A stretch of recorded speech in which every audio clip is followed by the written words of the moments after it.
제29장.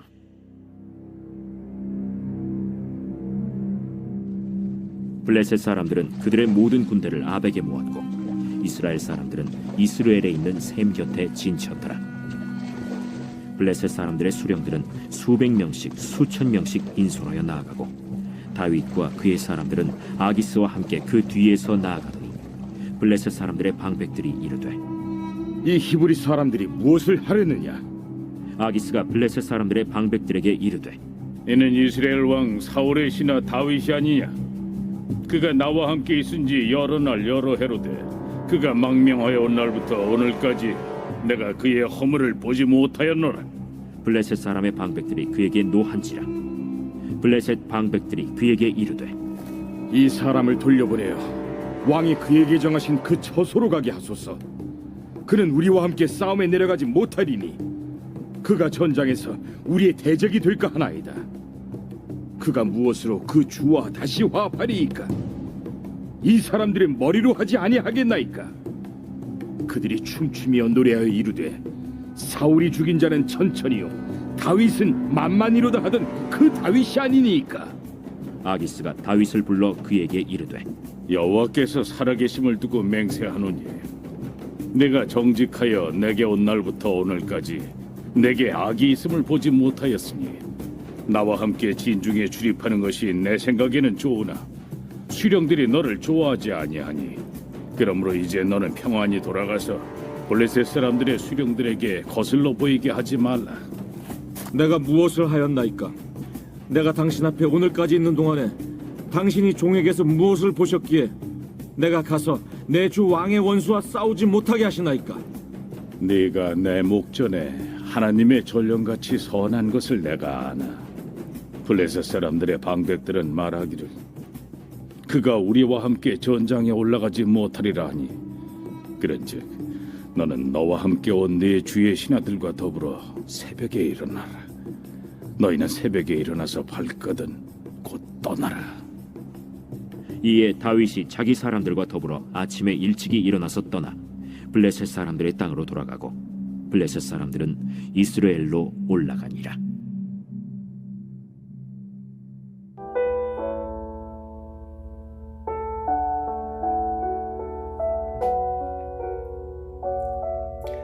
속수무책의 상황은 언제든지 우리들에게 닥칠 수 있습니다. 그 어디에도 우리의 편을 찾아볼 수 없을 때도 있죠. 내 능력과 지혜에도 한계가 있기 마련입니다. 그때 우리가 바랄 수 있는 것은 무엇일까요? 나를 둘러싼 적들이 순식간에 아군으로 변하든지 아니면 적들끼리 자중질환에 빠지는 길뿐일 것입니다. 오늘 다윗이 처한 상황이 이와 비슷합니다. 다윗에게도 경우의 수는 단 하나뿐이었죠. 다윗이 할 수 있는 일은 사실 하나도 없죠. 그저 하나님의 개인만이 이 다윗을 구원할 수 있을 뿐인 것입니다. 다윗이 1년 4개월 동안 블레셋 땅에서 살았습니다. 다윗은 이 블레셋 땅에 있는 동안 오히려 이스라엘의 그 남방에 있는 대적들을 쳤을 뿐만 아니라 이 다윗으로 하여금 블레셋에 살게 해준 아기스 왕에게도 이 좋은 평가를 받아요. 아기스는 다윗을 향해 세 차례나 그에게 허물이 없고 악이 없고 선하다라는 그런 평가를 듣게 됩니다. 사실 다윗이 진심으로 아기스 왕에게 충성을 바쳤던 것은 아니었죠. 다윗은 그저 하나님의 이 법을 따라 이 블레셋 땅에서 살아갔을 뿐입니다. 그런데도 아기스는 다윗이 자신을 위해 이 충성을 바쳤다라고 해석을 하고 있는 거죠. 아기스의 이런 칭찬, 어쩌면 하나님의 이 평가이기도 합니다. 하나님께서는 원수의 입을 빌려서 지금 다윗을 칭찬하고 있는 거죠. 비록 불가피하게 원수의 땅으로 도망을 했지만 거기서도 기름 부음을 받은 왕으로서의 이 정체성을 잊지 않고 하나님 나라를 위해 헌신한 다윗을 하나님께서는 허물과 악이 없다, 선하다 라고 칭찬해 주고 있는 것입니다. 하나님으로부터 이렇게 좋은 평가를 받는 것, 이것이 곧 세상으로부터도 좋은 평가를 받을 수 있는 길 중에 하나다라는 것을 우리는 생각해 볼 수 있습니다. 물론 꼭 하나님의 평가와 세상의 평가가 일치하는 것은 아닙니다. 그러나 우리가 뱀처럼 지혜롭고 이 비둘기처럼 순결하여서 하나님의 말씀을 따라 살아갈 때 하나님과 세상 앞에서 모두 인정을 받을 수도 있는 것이죠. 이 많은 교회들이 외치고 있는 것처럼 정말 우리의 삶을 통해서 하나님께는 영광이 되어지고 이 사람들에게는 세상에는 기쁨이 되는 그런 역사들이 우리들 가운데 있게 되어지기를 축복합니다. 아기스는 다윗이 자신의 사람이 되었다 생각하고 이스라엘과의 전쟁에도 참여시키죠. 지금 상황에서 다윗 스스로 전쟁에 참여하는 것을 거절한다면 아기스로부터 오해를 받고 또 다른 위험에 처할 수도 있었을 것입니다. 그러나 하나님은 이 블레셋 반백들로 하여금 다윗이 전쟁에 참여하지 못하도록 막아주시죠.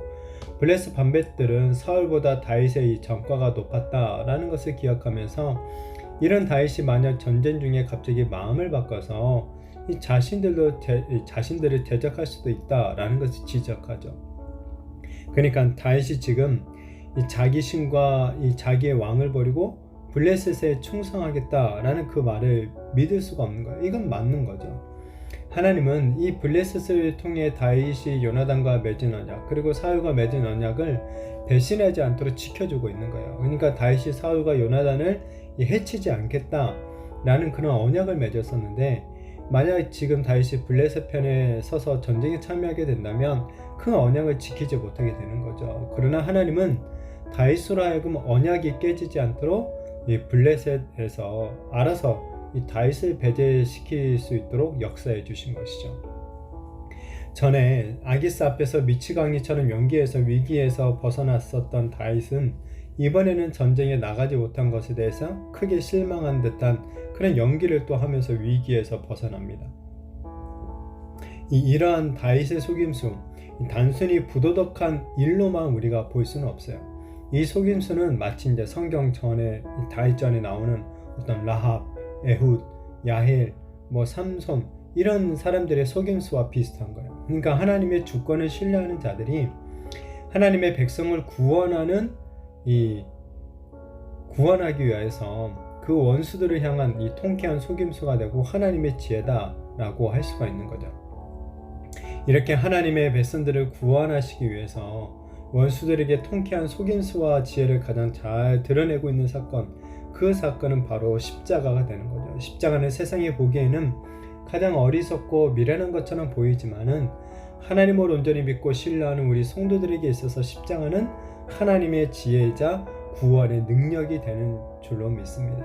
사탄은 하나님의 아들이신 예수님이 십자가에 달려 죽을 때 이 자신이 승리했다라고 아마 생각하고 웃었을 것입니다. 그러나 우리 예수님께서 그 죽음의 권세를 깨뜨리시고 다시 살아나셨을 때 사탄은 그 부활하신 예수님을 보고 아마 울었을 것입니다. 이처럼 십자가는 바로 원수들을 향한 하나님의 가장 통쾌한 이 속임수였다라고 볼 수가 있죠.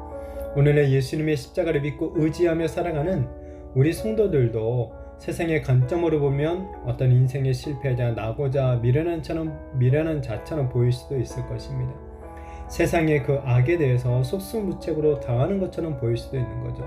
그러나 우리가 날마다 하나님을 전심으로 의지하며 나아갈 때 결국 하나님의 지혜로 우리는 이 놀라운 구원을 얻게 될 줄로 믿습니다.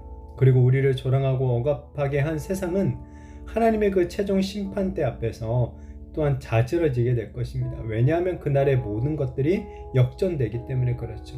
그러니까 하나님만을 의지했던 우리 성도들이 가장 지혜로운 자들로 판명이 됐고 영원한 생명을 얻게 되기 때문이죠. 바라기는 어쩔 수 없었다라고 변명할 것이 아니라 우리가 정말 끝까지 하나님을 믿고 의지하는 그런 믿음의 사람들이 되어지기를 바랍니다. 그래서 우리의 힘으로 어찌할 수 없는 어떤 소수무책의 상황 가운데서도 하나님의 구원의 은혜를 받고 또한 그 믿음에 대한 큰 칭찬을 받게 되는 저와 우리 모든 성도님들이 되시기를 예수님의 이름으로 축복합니다.